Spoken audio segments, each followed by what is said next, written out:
কবি শরদিন্দু কর্মকারের লেখা কবিতা, নারী দিবসের কবিতা। মানুষ কেন বলে মোদের নারীর নিজস্ব নাই কিছু? আমি তো দেখি জগৎ চলে নারীর পিছু পিছু।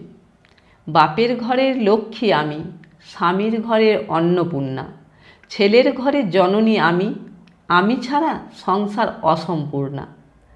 আমার থেকে আপন করতে আর কি কেউ পারে? বাপের ঘরকে ছেড়ে এসেও পরকে বাঁধি ঘরে। গোত্র থেকে গোত্রান্তর যদিও আমি হই, তবুও যেন জননী রূপে সকল দুঃখ সই। ভারত মাতা সেও নারী, নারী জগৎধাত্রী। নারী হলো এ জগতের সবার জন্মদাত্রী। পুরুষতান্ত্রিক সমাজ তাই পুরুষকে বড় করে। জেনে রেখো সেই পুরুষকেই নারী গর্ভে ধারণ করে। মহাকাল আমার পদতলে শায়িত চিরকাল। আমি ছাড়া এ জগৎ সংসার সবই হবে অচল।